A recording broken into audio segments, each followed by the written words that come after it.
donde yo llego invitado a dar una charla que se llama La contribución de los judíos a la civilización occidental. Y cuando estoy por empezar, quien me presenta dice, y trajimos al profesor israelí porque la semana pasada habló Muhammad no sé cuánto, que vino a hablar de la visión palestina. Entonces digo, pero espere, usted no me invitó a mí a hablar del conflicto en el Cercano Oriente, me invitó a hablar de la contribución judía al civilización. Y dije lo siguiente en la Universidad de Valladolid para que vean qué valiente que soy. Y dije, yo me imagino que él no habló de la contribución palestina a la civilización, porque para eso no hacía falta una conferencia, con un SMS alcanzaba. Hubo risas y tensión, pero me las banco todo. Pero que le quise decir, mire, si lo invita a él a hablar pestes de Israel, a mí no me invite a hablar de la contribución judía a la humanidad, porque parece ser que como hicimos tanto por la humanidad, no deberían golpearnos. Y este argumento es falso. Yo no, cuando alguien viene y golpea y me quiere destruir, yo no tengo que decir, pero si yo te di Albert Einstein, perdóname. David Banquier, si no lo baja, segunda vez que lo menciono en el día, no sé por qué, una vez está dando una conferencia sobre el Holocausto y un joven mexicano se pone de pie y le pregunta con la mejor buena voluntad, los judíos que han hecho tanto por la humanidad y que han contribuido tanto y que dieron los científicos y las letras y las artes, ¿cómo les pudieron hacer esto? Que ellos que son... Y él lo interrumpe y dice, espérame, ¿qué tiene que ver una cosa con la otra? Aunque hubiéramos sido un pueblo de tontos, hippies y leprosos, ¿por qué tenemos que nadie se merece el holocausto? Es decir, no tiene nada que ver nuestros derechos basados en la contribución. Entonces, ¿qué tiene que ver con lo nuestro? Alguien podrá pensar, en el contexto de un seminario de Asbará, ¿por qué tenemos que saber estas cosas? Y la respuesta es primero porque nos hace bastante bien. Porque después de todo, estando tanto asediados, nos parece muy razonable traer lo que significa esta presencia judía en el mundo. Pero no como instrumento para defendernos. Es muy importante que sepan esto, porque en la medida en que ustedes crean que ante el ataque furibundo, el de que te quiere destruir, tú vas a decir, mira lo que yo he hecho el pendrive y él me mata, no tiene nada que ver, aunque no hayas hecho el pendrive, no tiene que matarte. Ahora bien, empecemos, ¿saben qué? Complemento esto con una cosa más. En general citamos bastante el libro The Startup Nation, el padre de David aquí presente, ¿él te dejó venir? The Startup Nation, el libro de Saul Singer y Dan Senior, bastante conocido, que es muy citado, que muestra a las claras esta sociedad israelí pujante como ninguna, sin parangón.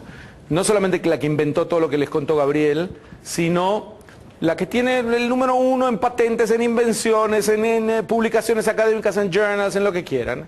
Pero hay un libro paralelo a ese, publicado casi en la misma época, que se conoce bastante menos, que sería la otra cara de la moneda. Y se llama The Israel Test, George Gilder, su autor, otro americano. Y George Gilder dice lo siguiente, la actitud que la gente tiene a Israel, para con Israel, es la misma actitud que tiene para con el progreso. No, para con el éxito, the achievements.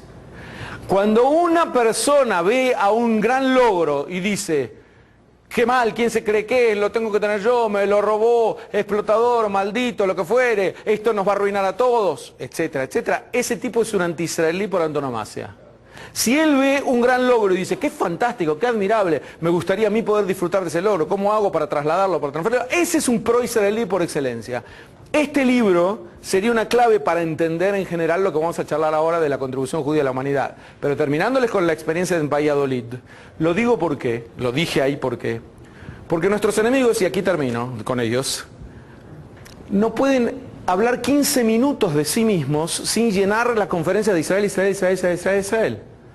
Y les da mucha rabia que nosotros podríamos llenar seminarios y seminarios y seminarios hablando de nosotros mismos sin mencionarlos a ellos una sola vez. Esto es una de las características que hacen de los judíos un grupo, entre comillas, envidiable. El hecho de que se autoabastece de sus propios logros para poder hablar. ¿De dónde vienen? Y para esto nos tenemos que remontar a lo que es la modernidad. Nosotros damos por sentada nuestra mentalidad, y nuestra mentalidad es muy joven. El hecho de que la gente crea que la paz es un ideal, que la sociedad debe ser guiada democráticamente, que la mujer tiene derecho a la dignidad, y mil cosas más en las que voy a enumerar algunas después, es nuevo. No tenemos por qué suponer que siempre fue así. Entiendo que habrá muchos escépticos en este país con respecto a la democracia, Pero entienda que la democracia es un sistema muy nuevo, es muy perfectible. Por supuesto que todavía produce aberraciones. No me refiero a ninguna en particular. Ahora bien, este hombre moderno, esta novedad, ¿de dónde viene? Esta nuestra mentalidad, ¿es el resultado de qué? Y quiero plantearlo así. El hombre moderno es el resultado de 6 revoluciones que terminaron con el viejo hombre del medioevo, con el hombre oscurantista que trabó el progreso de la sociedad durante más o menos 1000 años. Antes de hablar de eso, de enumerar esas revoluciones, quiero hacer un cuadro general. Yo tengo una exhibición que se llama La contribución judía al mundo de las ideas, que muestra, y en internet hay una aproximación general. Es más, me parece que es totalmente trasladable a Venezuela, y para mi felicidad el viernes pasado en el espacio Ana Frank se mostraron muy interesados en hacerlo ahí. Pero muestra aquellas contribuciones que tienen que ver con lo que el judaísmo aportó a la humanidad, aquellas que tienen que ver con lo que el pueblo judío como tal aportó a la humanidad, y aquella con la que tiene que ver con lo que genios judíos individuales aportaron. En la primera está, por ejemplo, la moral. Los profetas tuvieron un mensaje para la humanidad. Nosotros hablamos mucho de los profetas, en general el término se malentiende como quien adivina el futuro, pero era lo mínimo importante de los profetas de adivinar. Era una visión del futuro basada en la ética, que quería decir, la religión no puede ser tal si no tiene su fundamento ético. Lo que Dios quiere de nosotros es que nos portemos bien. No profundizo demasiado en este tema, pero esto es una novedad revolucionaria. Hasta ese momento lo que los dioses querían del individuo era mero ritual. A partir del monoteísmo bíblico, lo que los profetas nos dicen es lo que Dios quiere del ser humano es que se porte bien. Entonces traslada toda la carga ética a la religiosidad. Otra, esto de los aportes judíos, del judaísmo como visión, es los grandes ideales hacia los que la humanidad apunta. Porque Thomas Cahill en su libro Los dones de los judíos dice, nosotros sin darnos cuenta, él no es judío, dormimos como judíos, soñamos como judíos, nos despertamos como judíos, vivimos como judíos, vivimos en judío, porque creemos que hay un tiempo sucesivo, no creemos en el viejo mundo pagano y el tiempo cíclico de noche, día, muerte, vida, y que no se avanza hacia ningún lado. Nosotros creemos en que hay un tiempo más o menos lineal, que tiene un origen y que tiene un destino. Esa es una sensación importantísima para que podamos progresar. ¿Quién nos la dio sino los hebreos?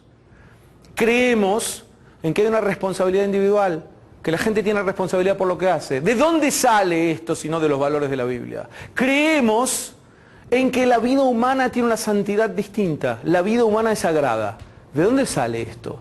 Que debemos aspirar a la paz, que la sociedad debe ser justa, aunque no sea y aunque no tengamos paz. Pero el ideal ya de por sí es un parámetro para la civilización. Porque hay quien describe la civilización en el momento en que uno consigue alimentos. Dice, cuando se pasa de la... cuando se consiguen alimentos, se pasa del salvajismo a la barbarie, y cuando se consigue tecnología, se pasa de la barbarie a la civilización. Hay otros que lo ven en el sentido de la escritura. En chino, civilización se dice el arte de la escritura, porque la escritura nos puso en camino histórico. Una vez que escribes, haces historia. Hasta ese momento no hay historia. La historia que registra el traspaso de generación en generación necesita de la escritura. Todos estos son criterios para definir cuándo te civilizas. Pero hay uno que es el criterio moral, que significa no lo que la sociedad puede hacer, sino a lo que aspira. Una sociedad que aspira a los valores judaicos que acabo de enumerar es una sociedad civilizada, aunque vivan en piedra todavía, pero tiene esa noción de a dónde quiere apuntar. Teniendo en cuenta estos aportes, y agregándoles los que tienen que ver con los aportes de los judíos, ya no del judaísmo, sino de los judíos como grupo, la discusión permanente, según el Talmud que ha generado a lo largo de los siglos cientos de miles de judíos y esa mentalidad. Ustedes saben que si le preguntan a un musulmán cuál es la teología musulmana, acude a la Sharia, y le preguntan a un cristiano, acude a la patrística. Pregúntale a un judío cuál es la teología judía y la respuesta va a ser Beit Hillel o Beit Shammai. ¿Cuál de las escuelas? No hay una sola autoridad rabínica en la historia judía que es la única aceptada por todos.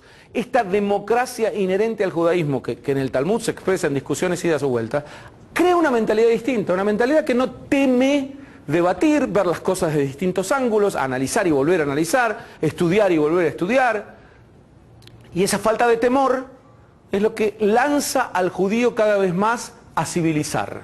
Ahora veamos qué quiero decir por esto. Yo le decía que hay 6 revoluciones que gestaron al hombre moderno. Una en el siglo XV, una en el siglo XVI, una en el siglo... Una en el siglo...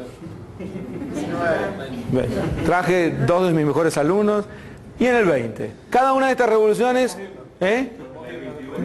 no, pueden imitar su grado de estudios, de preparación antes de venir a la clase. La 21 es el 30. Ahí voy. La de 21 es la que hizo Gabriel antes. La revolución del siglo XV es la revolución cultural. El comienzo del Renacimiento. El comienzo del Renacimiento. Cuando los hombres dejan de ser teocéntricos y empiezan a interesarse por todo lo humano. Cuando llegan a expresar en el teatro y en el arte toda su devoción por la biología y por la historia y por la cultura humana y por todo lo que tiene que ver con ser humano. En cada una puedo detenerme mucho, no lo voy a hacer porque no tenemos mucho tiempo, pero quiero delinearlas. En el siglo XVI, la revolución religiosa, que marca el fin del principio de la autoridad y el comienzo del principio de la razón. Hasta ese momento las cosas son así porque las dice alguien. Desde ese momento, para que las cosas sean así, alguien tiene que ser persuadido de que son así. Esto en términos pedagógicos tiene una traducción fantástica, porque si yo le digo a un niño, no puedes hacer esto porque lo digo yo, es posible que cumpla con lo que digo. Pero no puedo reclutarlo a él, no puedo asociarlo a la idea de que no se puede hacer. En cambio, si le digo, no puedes hacerlo por A, B y C, claro, no hace falta razonar con un niño de 2 años o 2 años y medio, porque no se va a llegar a grandes cosas. Pero cuando el niño puede razonar y entiende lo que significa el principio de la razón, o entiende cómo aplicar esta razón, descubre un mundo distinto. Este es el mundo que parte de la revolución religiosa. En el siglo XVII, la máxima aplicación de este principio, la revolución científica. ¿Por qué nace la revolución científica? Por los grandes descubrimientos astronómicos, Copérnico, Galileo, Kepler. Lo que ocurre con ellos, alguien dirá, ¿y por qué es tan importante un descubrimiento astronómico? ¿Por qué es más importante saber cuál es la órbita de los planetas que descubrir una gran vacuna? ¿Por qué eso es una revolución y otras cosas no? Porque por primera vez alguien se dio cuenta de que ¿quién nos había enseñado hasta este momento que la Tierra es el centro del universo? No. La Iglesia había repetido lo que decían los científicos aristotélicos. Lo que hizo la Iglesia fue entronizar a Aristóteles y ponerlo como dogma. Pero la ciencia decía que la Tierra era el centro del universo. Entonces algo fallaba en la ciencia. Esta era una ciencia anticuada, una ciencia de observación. Y la verdadera es la ciencia de experimentación que nace con la revolución científica. Siglo XVIII, la revolución económica, a partir de la revolución industrial. La humanidad en pocos siglos empieza a tener un bienestar inimaginable por los anteriores. Pero es una minoría lo que todavía... Ya sé que es una minoría, antes no existía nadie. Se va expandiendo lenta, paulatinamente y requiere paciencia. Pero arruinar lo que hay, porque no lo tienen todos, es precisamente detener el progreso. En el siglo XIX la revolución política, la industrial la planteamos antes, la revolución industrial como parte de la revolución económica, es decir, de 1780 a 1820, todavía estamos en el 18. En el 19 la revolución política, el nacimiento de las democracias. Aquí es el principio, derrocar el principio de la autoridad en Europa por medio de poner a los reyes y en las Américas por medio de independizarse de los reyes.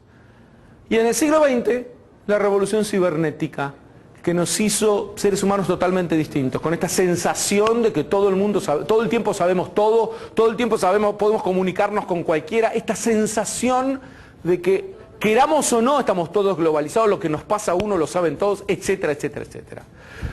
Ahora, ¿qué tiene que ver con lo nuestro? que en todas estas revoluciones, una por una, y no quisiera entrar en una por una por falta de tiempo, pero como siempre les digo, hay muchos artículos en internet en donde lo muestro, lo señalo, lo enumero, quien lo quiere me lo pide por email con gusto. En todas estas revoluciones el rol protagónico de los judíos es irrefutable. O porque los judíos directamente la obraron, o porque eran el objeto de la revolución. En la revolución cultural, en general se le atribuye la imprenta a Gutenberg. La revolución cultural tuvo que ver con la aparición de los libros, la imprenta. Pero judíos habían hecho imprentas décadas antes de Gutenberg. ¿Por qué no las conocemos tanto, aunque ya hay registros? Porque tuvieron que hacerlas desaparecer porque estaba prohibida la publicación de libros judíos. Pero son imprentas hebreas las pioneras en América, en Europa, en Asia, en África. Las primeras imprentas.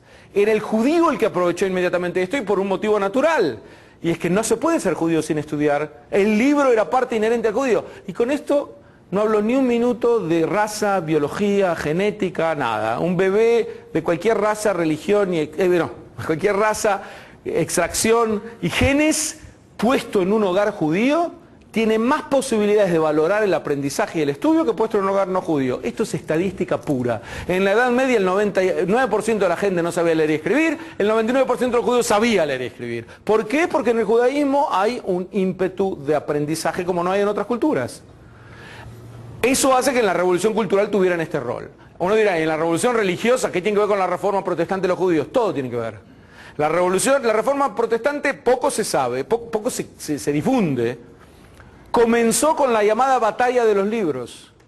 Así comenzó la reforma protestante. Cuando oscurantistas católicos quisieron prohibir la literatura hebrea, a la cabeza de ellos Johann Pfefferkorn, y cristianos salieron a defender la cultura hebrea, Johann Reuchlin, intentando mostrar estas raíces cristianas hebraicas del cristianismo que permitieran la difusión de la cultura. Esta guerra fue la que llevó a la reforma protestante. La batalla de los libros, la revolución científica. Ustedes saben que Isaac Asimov, el jefe, el máximo exponente de la ciencia ficción, que él escribe una vez en un artículo, si se le preguntara a todos los científicos del mundo quién fue el segundo científico más importante del mundo, habría decenas de opiniones y nunca se pondrían de acuerdo. Pero si le preguntan quién fue el primero, hay unanimidad. Nadie discutiría que fue Isaac Newton. Porque concentró todo, óptica, biología, matemática, todo lo que podía en su época. ¿Newton era judío? No. Se lo merecía, pero no era.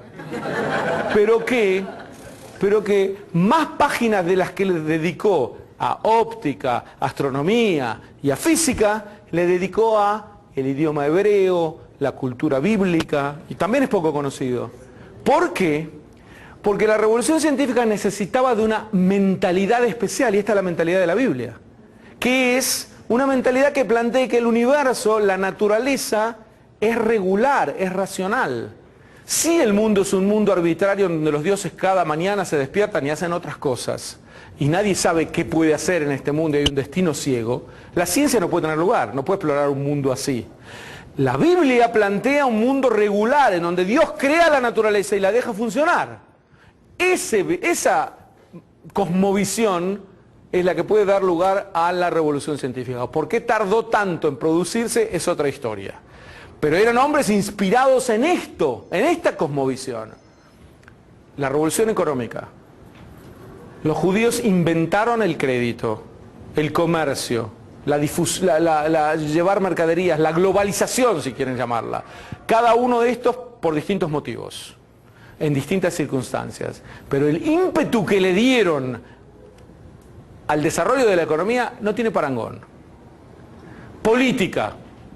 O fueron los principales beneficiarios de las revoluciones, como en Europa, o fueron los que acompañaron a las revoluciones, como en América.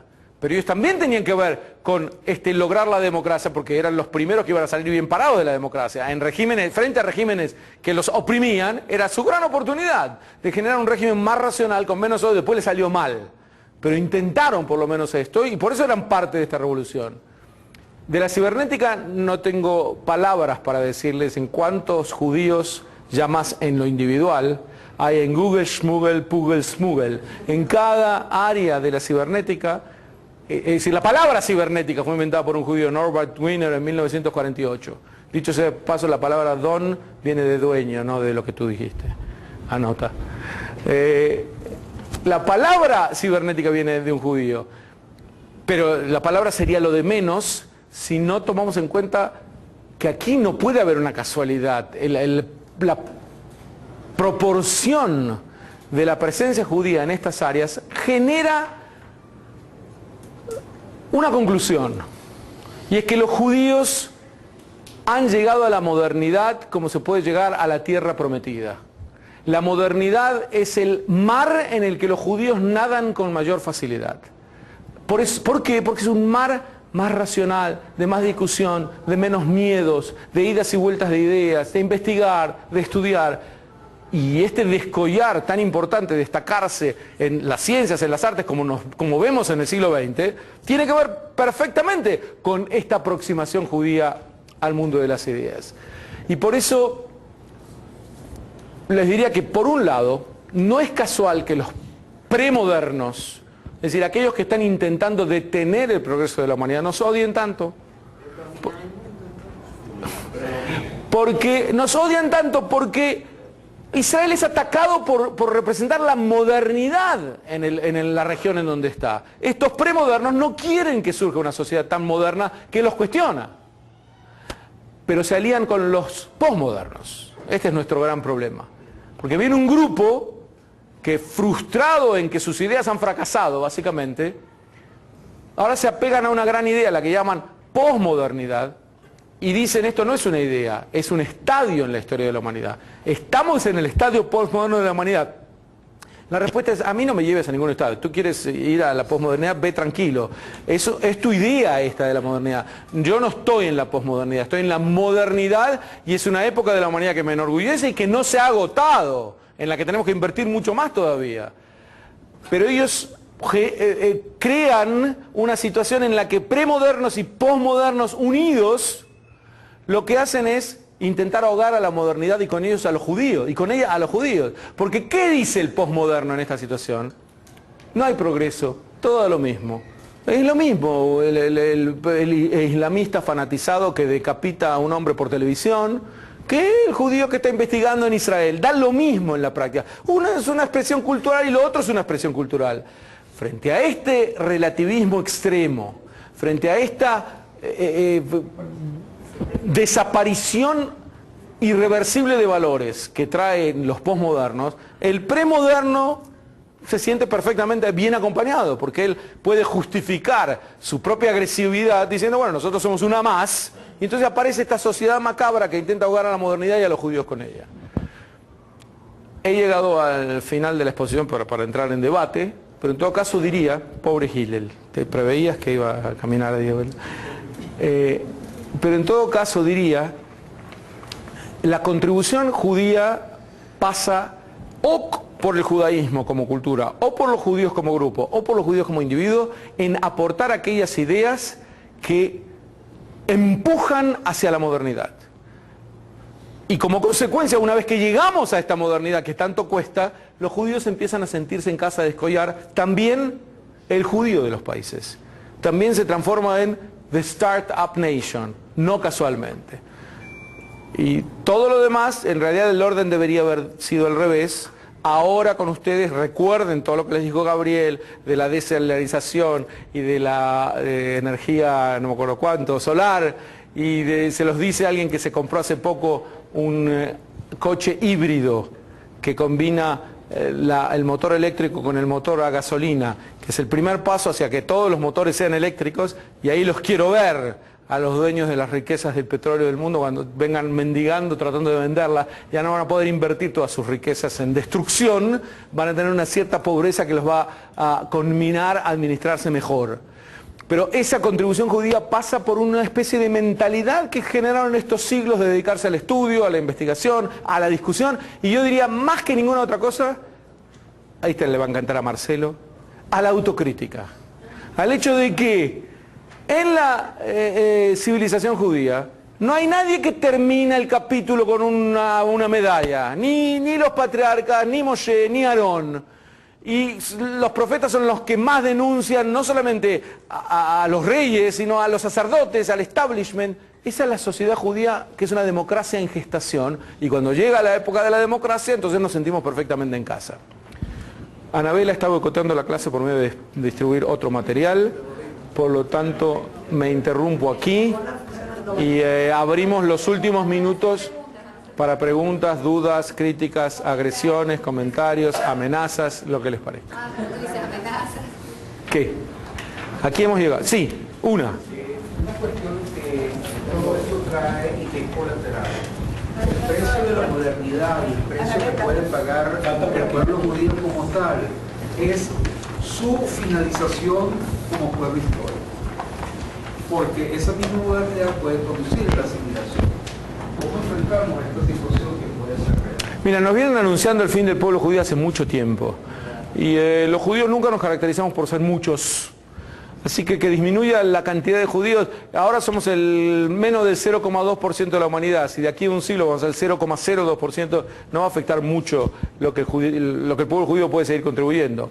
Yo creo que no es cierto. Es decir, no es cierto que estamos encaminados a desaparecer.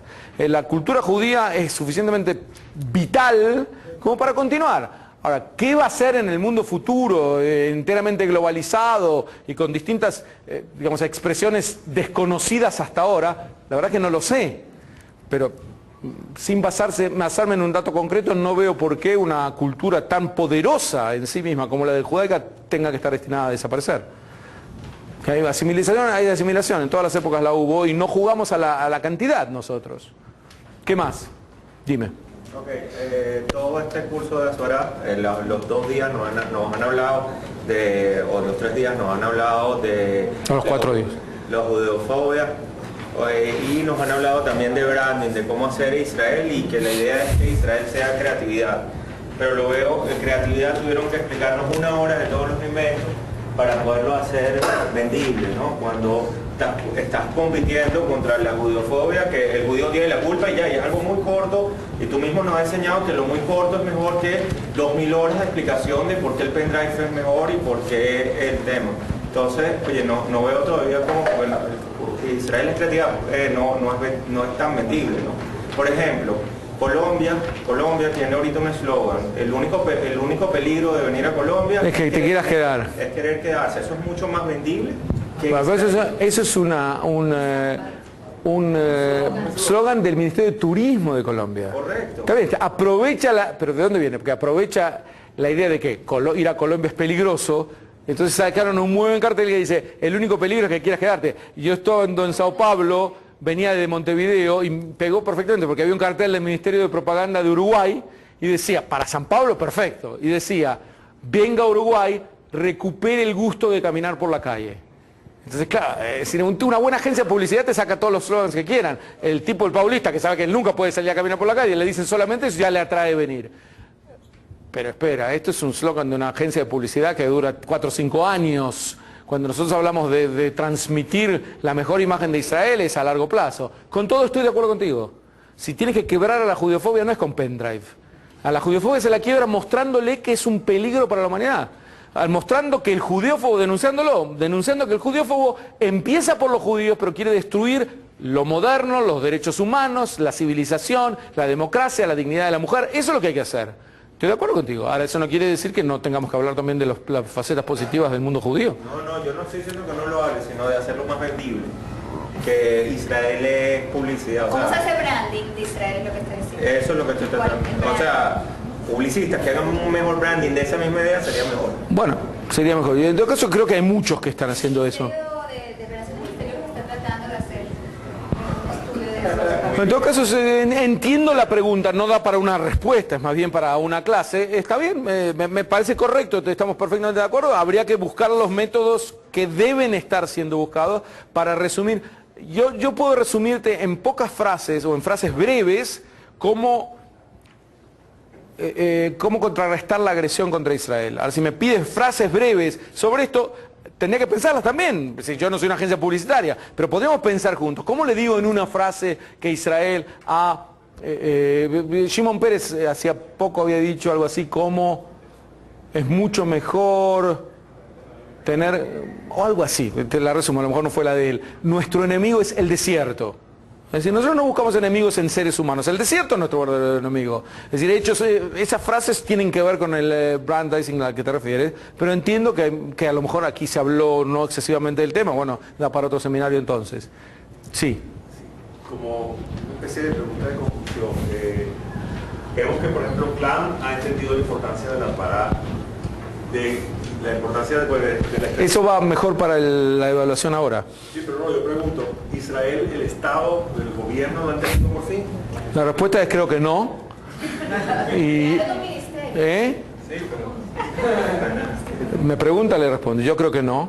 Y te voy a dar una expresión ideológica en la respuesta. Aún nuestro queridísimo Estado de Israel es un Estado. Y los Estados tienden a no ser muy eficientes en nada. Tampoco en esto. Entonces lo ideal, tú lo has dicho, Clam no es un Estado. Es una organización que nace del mundo judío, diría del mercado libre. Son mucho más eficientes, mucho más al grano, y no hay que esperar que sea el Estado de Israel el que produzca la mejor asbará, porque no la va a producir. No porque sea Israel, sino porque es Estado. ¿Qué más? Dime.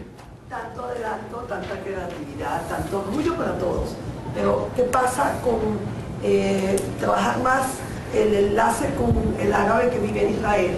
El proyecto que hay de algunas escuelas en comunes o de centros artísticos, de tantas cosas, que se conozca más en el mundo y que también podamos avanzar un poco en la medida que ellos estén más educados, en la medida que ellos culturicen o tomen algo de lo nuestro. Quizás podamos pensar a futuro de que pondrán un poco más las armas y podrán pensar un poco más con lo que dijo Golda Meir, cuando habrá paz. Cuando Evelyn, ¿no? Más que lo que nos odian a nosotros, o sea. Me parece que la realidad muestra que no. No estoy convencido, pero me parece que la realidad muestra no que cuanto más educados son, ya más quieren la paz. Parece ser que no. Hay muchos de ellos que cada vez son más educados y más nos quieren matar.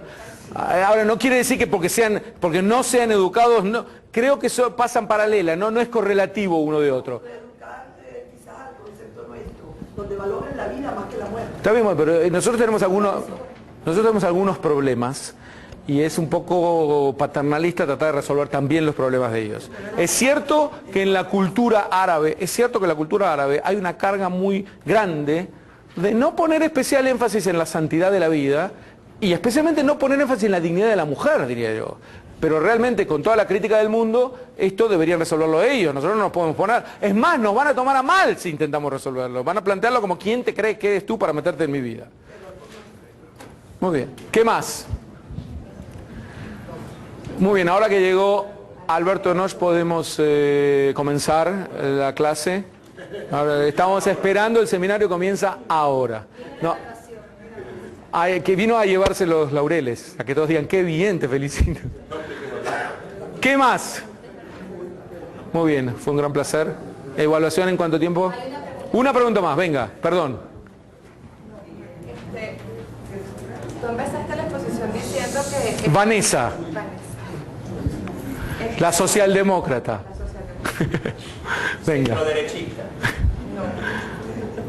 Que eran los valores judaicos los que nos habían llevado a ser un pueblo que se podía sobreponer ante tantas adversidades, haciendo de sus adversidades algo así. Un desafío, transformándose en... Exacto, es cierto, no estar deteniéndonos en quién tiene la culpa de todo lo que nos pasa, sino viendo ese problema, adelante, ¿qué hacemos? Correcto. Pero mi pregunta es más a lo práctico, ¿no? Una campaña de asbará o de tratar de darle una nueva imagen al Estado de Israel, exaltando su creatividad cuando el verdadero génesis son los valores judaicos, sobre todo cuando tratamos de ratificar que se reconozca el derecho de existir como Estado judío. ¿Por qué? Perdón, si en la redacción parafraseo, ¿no? Para tratar de concretar la idea. ¿Por qué no se trata de hacer algo más hacia los valores y no hacia la parte creativa que de alguna manera, o sea, yo creo que para cualquier judío es inevitable llenarse de orgullo cuando uno ve presentaciones como esta, pero para unos judíos me imagino que se sentirán como unas Sí, de acuerdo con The Israel Test, este libro de George Gilder, no, al contrario, se va a sentir amigo del pueblo judío. Hay muchos no judíos que vinieron de Puerto Ordaz, se llama siempre, o Puerto Ordaz, con D, que vinieron de Puerto Ordaz y estaban re felices de poder participar, se sienten amigos del pueblo judío y quieren el bienestar del pueblo judío y lo sienten como algo bueno para ellos. Ellos me agradecían después a mí. Yo les decía, pero gracias a ustedes que vinieron. No solamente yo estoy hablando de Israel y él viene a agradecerme. Es como una oportunidad a Pilar Raola, que viene, termino yo una charla en Barcelona para el Keren Sod y ella viene y me agradece. Y digo, tú me agradeces a mí, yo tendría que agradecer a ti. Y digo, yo solamente estoy defendiendo a mi familia al decir estas cosas. En cambio tú, y ella completa la frase, sí, estoy poniendo la mía en peligro. Y lo real es esto, un no judío que se suma a la aventura del pueblo judío, se siente muy bien, no tiene por qué estar pensando, ¿quiénes se creen estos judíos que nos cuentan cosas buenas de ellos? ¿Por qué no? Si este es un éxito real, yo no estoy inventando nada. Además que no es un éxito que nace en contra de los no judíos, nace para ponernos en igualdad en condiciones de fraternidad con los no judíos. ¿Te he respondido? Más o menos. ¿Cómo la otra? O un poco mejor que la otra. No, hoy me encantó todo lo que dijiste. Ah, bueno, es 1-1. ¿Viste? Menos mal que viniste hoy. Imagínate si te ibas con el otro día. ¿Qué más? ¿Algo más? Bueno, le agradecemos al doctor Peretti. Muchas gracias.